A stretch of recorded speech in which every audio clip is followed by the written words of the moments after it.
De la jornada, senador nacional Pedro Brailat Pocar. Senador, un gusto saludarlo. Profesor Sergio Gutiérrez le habla. ¿Qué tal? ¿Cómo le va, Sergio? Buenas tardes. Muy bien, muy bien, muy buenas tardes. Senador, es el debate por hoy en el Senado de la Nación, si es necesario ese debate en sí, la ampliación de los miembros de la Corte Suprema de Justicia. Mire, en realidad ese es un tema que todavía no está presentado. Yo no conozco ningún proyecto que esté presentado. Sí, es un tema del que se ha hablado en distintas oportunidades, pero yo estimo que mi convicción es que cualquier modificación, aún la designación del suplente de la vacante que se va a producir a partir del 1 de noviembre con la renuncia de la doctora Hayton de Nolasco, tiene que ser después de las elecciones y una vez que haya algún tipo de consenso en la Argentina, que va a ser absolutamente necesario si queremos salir de este problema en el que estamos, fundamentalmente la situación económica. Claro, porque hay otros temas, ¿no?, que preocupan en la actualidad, y digo, es más urgente que necesario. Por eso digo, cualquier modificación estructural, y mucho más cuando se trata de la Suprema Corte, que es el último organismo de control de las garantías constitucionales, tiene que hacerse con un acuerdo político básico. Yo esto lo reclamé ya cuando hablamos de la reforma de la justicia o de la reforma del Ministerio Público. Hay ciertas cosas que no se pueden imponer por una mayoría, porque la propia Constitución ya lo prevé así. Acuérdese usted que para que se designe un miembro de la Corte se necesita el acuerdo de 2/3 del Senado.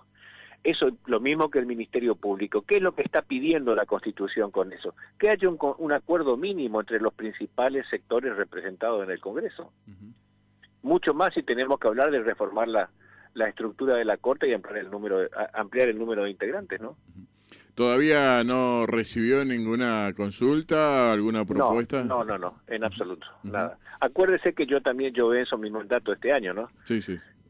Yo ya he sido electo vicegobernador de mi provincia, y en realidad a lo que yo estoy abocado en este momento es a tratar de que algunos proyectos, porque usted sabe que las comisiones en este momento están funcionando muy poco. Estoy tratando de que algunos proyectos míos, que algunos tienen media sanción y otros están en comisión, queden bien posicionados para ser tratados el año que viene, aunque yo no esté en la Cámara, y no pierdan estado parlamentario. ¿Por ejemplo? Y bueno, por ejemplo, de temas derivados de la pandemia, yo presenté 2 proyectos. Uno, que se exima de pago de impuestos a las ganancias de manera permanente al personal de salud, porque la pandemia ha demostrado que la actividad de salud es mucho más un servicio que una actividad meramente rentable. Yo eso lo he presentado, y ahí está. He presentado también un proyecto para que, así como en su momento el Congreso de la Nación entregó una medalla a todos los excombatientes de Malvinas, a todos los veteranos de guerra de Malvinas, lo que me parece correcto, se entregue también una medalla a todos aquellos que ofrendaron su vida o arriesgaron su vida en el tratamiento de la pandemia. Hay miles de personas a lo largo y a lo ancho del país que han perdido la vida por estar asistiendo a los pacientes con COVID.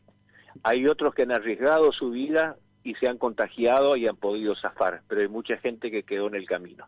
Yo creo que todos ellos merecen un reconocimiento del Congreso de la Nación, por eso he presentado ese proyecto.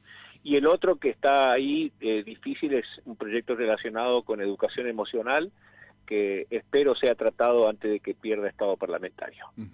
Interesante proyecto, y como usted decía, esperemos que se trate antes del 10 de diciembre y así hincapié, ¿no?, en el tratamiento de los miembros de la Mire, Corte yo no Suprema. tengo mucha expectativa que se trate antes del 10 de diciembre porque lo más probable es que no haya muchas sesiones, pero por lo menos que queden posicionados para ser tratados el año que viene. Yo hablaré con los senadores que representen a mi provincia para pedirles que traten de darle tratamiento, ¿no?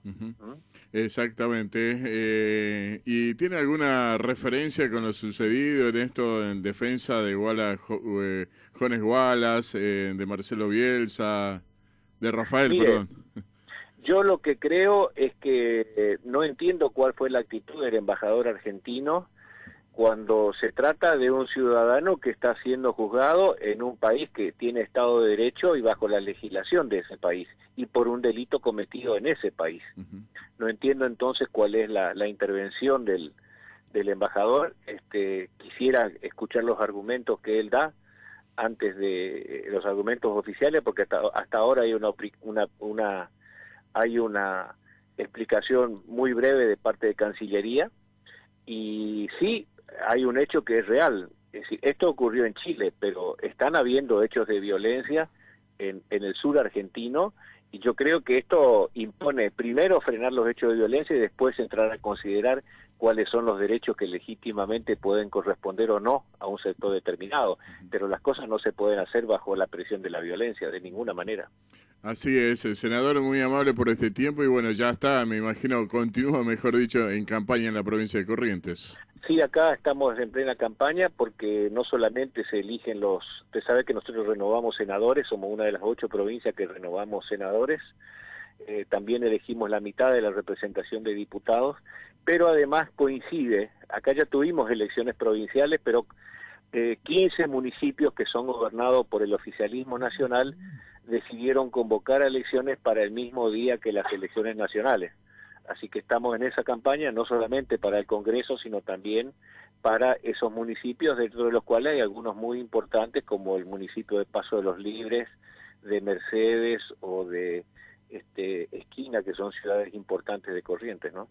¿Van con ese mensaje también de quitarle poder, de quitarle quórum en la Cámara Alta? No, ¿en qué sentido dice usted? Para que, digo, Cristina, el oficialismo no tenga... No, nosotros hablamos de un Congreso más equilibrado. Ajá.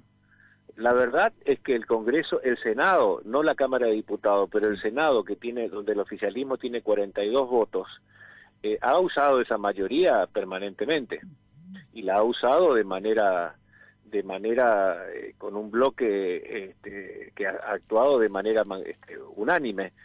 Lo que nosotros decimos es que tiene que haber un mayor equilibrio, tanto en el Senado como en la Cámara de Diputados, que imponga el mecanismo de la negociación. Esto ocurre en todos los países que tienen un sistema presidencialista como el nuestro, ocurre en los Estados Unidos, que es donde se inspiró nuestra Constitución Nacional en su momento, donde muchas veces quien gobierna tiene mayoría en una de las cámaras, y eso garantiza un equilibrio, porque la base de la convivencia democrática tiene que ver con los equilibrios, ¿no?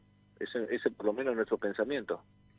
Así es, esperemos que en eso se esté dando para que se fortalezca en sí la democracia, senador. Ha sido usted muy amable por este tiempo y como siempre estamos a su disposición. No, al contrario, gracias a ustedes por la llamada y a su disposición. Igualmente, un abrazo, gracias. Senador nacional Pedro Brailat Pocar, protagonista aquí en Edición Calificada. Continuamos aquí en nuestro programa. Se unió, por supuesto, a Pablo Guardia y ahora ya está todo en condiciones para continuar Edición Calificada.